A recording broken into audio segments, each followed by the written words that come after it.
The morning air in South Lake Tahoe carried a faint chill, the kind that whispered of a day just beginning to warm. A quiet neighborhood stretched out along the base of the pines, where the mountains loomed in the distance, and children usually walked freely to school. On that June morning in 1991, an 11-year-old girl left her home with her stepfather watching from the porch. She wore a bright pink jacket, a splash of color against the muted road and the still sleeping houses, her blonde hair catching fragments of light as she made her way toward the bus stop.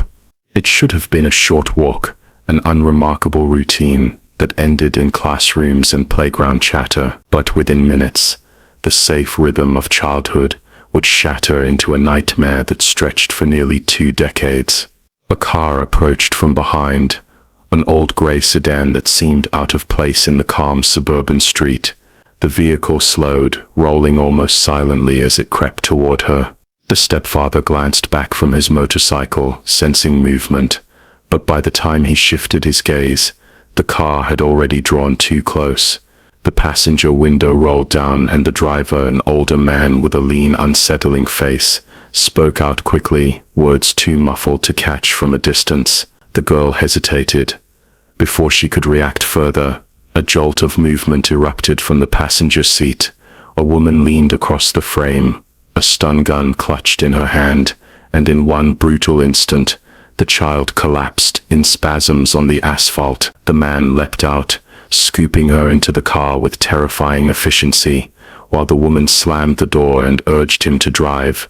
Tires screeched, gravel sprayed, and the car vanished down the street, leaving only the echo of its engine and the faint smell of burned rubber. From the porch, the stepfather saw enough to feel his stomach fall. He roared onto his motorcycle, chasing the fleeing vehicle, but the car accelerated too fast, disappearing into the labyrinth of side roads that curved away into the trees. He returned in panic, pounding on the door for her mother, and within moments the neighborhood filled with sirens.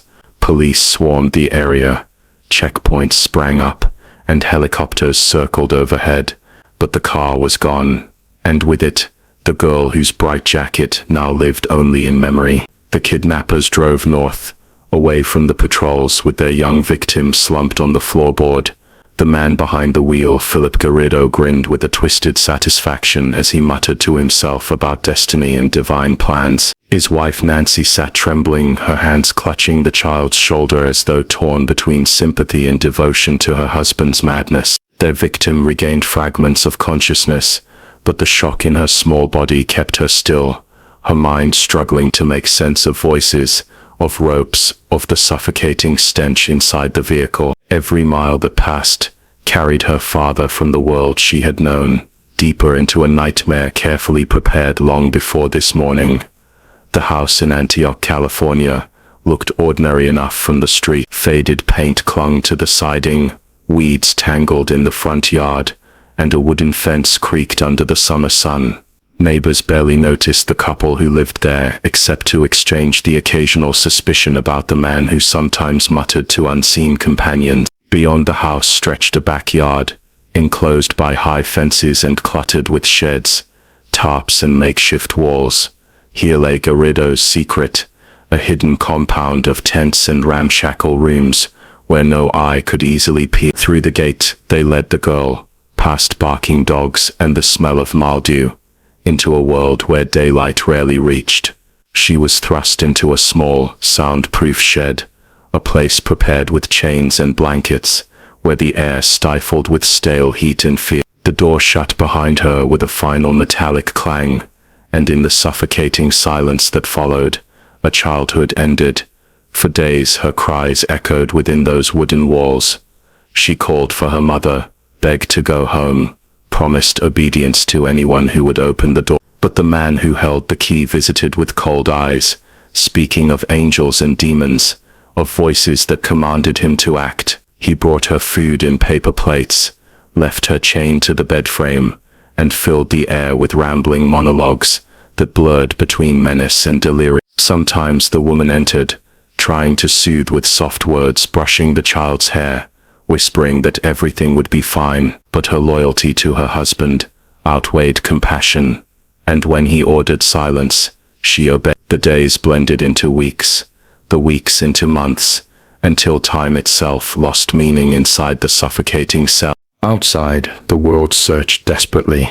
Flyers littered telephone poles, news broadcasts showed the child's picture, and officers followed every lead that fizzled into dust. The stepfather endured interrogations, suspicion falling unfairly upon him, while the mother wept through interviews and prayers.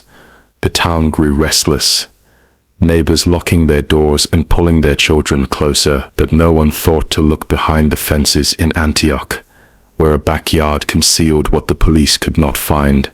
The captivity grew into years.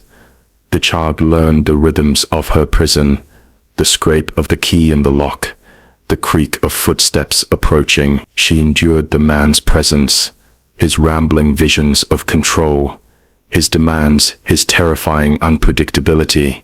She discovered that resistance brought pain, while silence brought small mercies. The woman hovered between accomplice and reluctant caretaker, sometimes slipping small comforts, but never daring to free her. Summers burned in the suffocating shed, winters froze through the thin walls, and still she remained hidden, the world beyond shrinking into dream. As she grew older, the man's madness tightened its grip. He ranted about voices from God, about a chosen mission, about how she was meant to be part of his divine plan. He dragged her into larger tents behind the house, places partitioned with tarps, where he insisted she remain unseen. He gave her odd jobs, trivial tasks that filled hours but never bridged the gap to freedom. Years passed, and she became a shadow, surviving in silence while her captors played house in the decaying yard. 2 daughters were born during her captivity, children she loved fiercely, though they too were bound to the strange hidden world. She became both mother and prisoner, raising them with whispered lessons, shielding them from the worst of their father's chaos. The compound expanded, cluttered with more tarps, more ramshackle walls, a maze of misery invisible from the street. Neighbors sometimes heard faint laughter, children's voices drifting over fences, but brushed it aside. Who would imagine that a missing girl lived only feet away? Meanwhile, Garrido grew bolder. His obsession with his mission led him into town, where he handed out flyers about his revelations, rambled at strangers about God, and drew unwanted attention with his erratic behavior. More than once, parole officers visited his home. He was a convicted offender under supervision, yet somehow they missed the hidden prison beyond the house. Each inspection overlooked the backyard maze, each report filed with complacency, leaving the girl and her children trapped in plain sight. Through it all, she adapted. She built small worlds inside her mind, clung to fragments of memory, and poured her love into her daughters. She longed for freedom, yet feared it too. After so many years, the outside world seemed distant, almost unreal, but a flicker of hope remained, carried in her voice, when she dared to whisper stories of who she had been, and who she might still become. The turning point came in. Garrido, ever restless, sought attention at the University of California, Berkeley, where he attempted to secure permits for his religious pamphlets. He brought with him the 2 girls, who appeared far too sheltered, far too uneasy to be ordinary students. Staff grew suspicious. Their behavior, their strange answers, the odd presence of the man, they all pointed to something wrong. Authorities were alerted. Soon parole officers and police began asking harder questions, pressing Garrido to explain. He stumbled through excuses, his tangled lies unraveling under scrutiny. At last, when confronted directly, he led them back to the house in Antioch. There, in the police station, a woman entered after 18 years of silence. She gave her name softly, as though uncertain whether the world would believe her. The words hung heavy in the air. She was the girl who had vanished in 1991, the child whose face had haunted flyers and memories for nearly 2 decades. She was alive. Shock rippled through the officers, disbelief clashing with the undeniable truth before them. A family torn apart by grief received the call they had long stopped expecting. The mother wept as she embraced a daughter, grown into a woman, scarred yet unbroken. The nightmare ended not with a body found, but with survival against impossible odds. The man and woman who had stolen her life were led away in chains, their backyard compound exposed in grim photographs that horrified the nation. Neighbors reeled, reporters swarmed, and questions burned about how such a secret had endured so long. Yet beyond the outrage lay the simple fact: she had endured, through terror, through manipulation, through years that should have been stolen forever.